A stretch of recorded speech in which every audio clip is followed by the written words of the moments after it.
Today, we're talking about something that many professionals face, but often ignore until it's too late: burnout. We'll dive into what burnout is, the most common causes, and more importantly, practical steps that you can take to avoid it.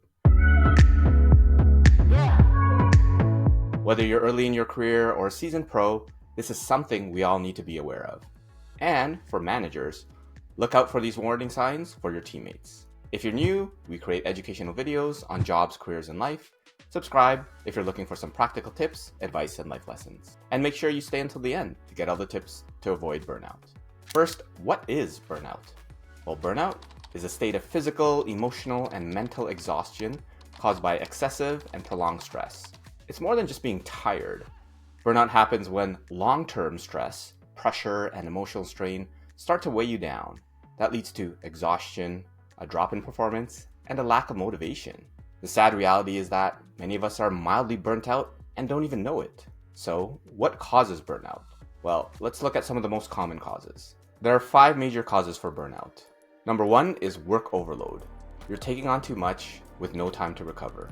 Number 2 is lack of control, feeling like you have no say in your work or decisions. 3 is lack of support, whether it's from your manager or team, or just feeling isolated can help lead to burnout.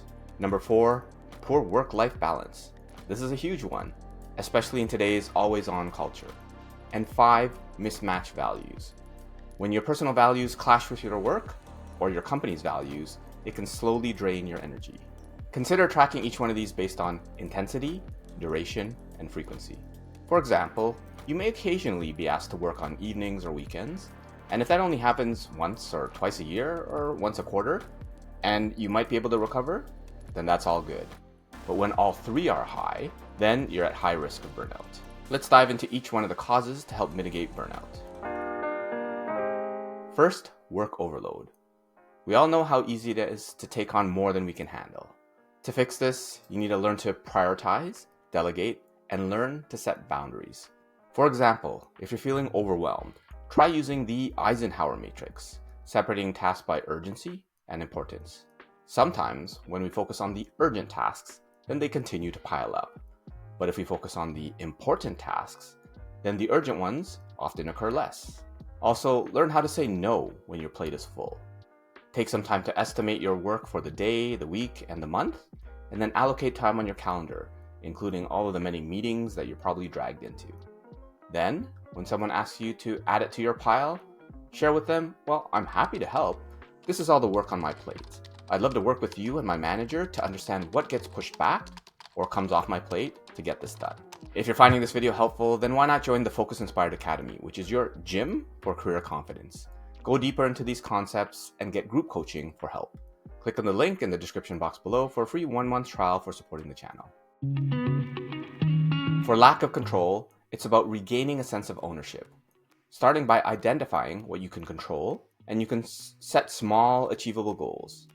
As a pro tip, sometimes it's lack of communication versus a lack of control. When you don't know what's going on, you feel like you can't manage or control your work. So, communicate with your manager. Set a regular one-on-one, just 15 minutes a week or even a month. Share what you did, what you're doing, and what you need help with. And ask what's coming down the pipeline. Now, it could be your manager that's also subject to the lack of communication from their leaders, but at least you have alignment between you and your manager. Then you can level up your sense of control. If you're feeling unsupported, the key is to build relationships. Let's face it, some managers shouldn't really be managers.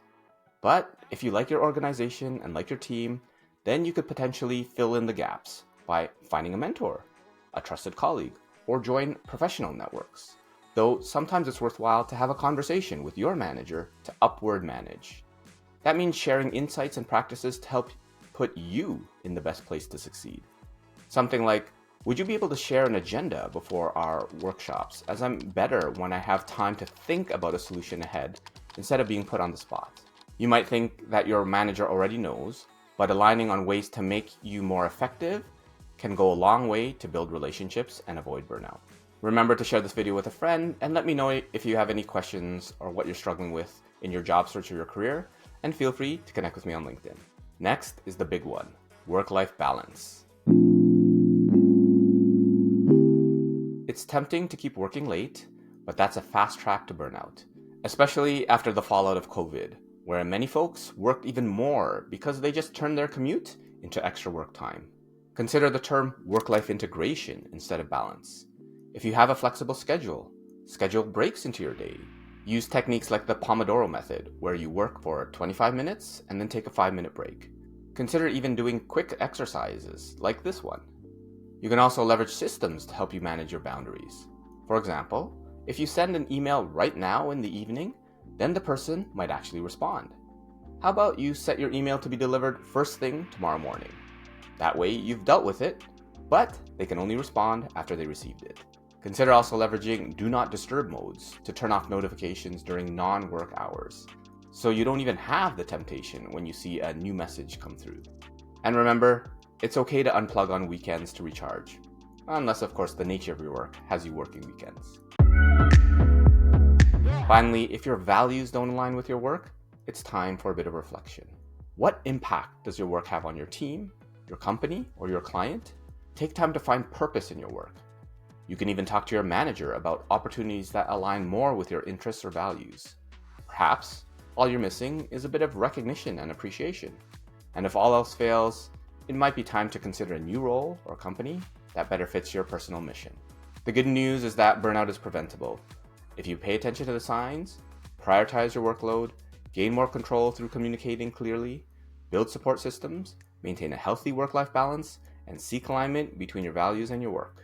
If you start making small changes today, you'll find yourself more energized, more motivated, and ultimately more successful. What do you think about the suggestions in the video? Let me know what tips you recommend in the comments or if I missed anything. Don't forget to subscribe for more tips on jobs, careers, and life. And YouTube recommends that you check out these videos next. Until next time, be focused and stay inspired.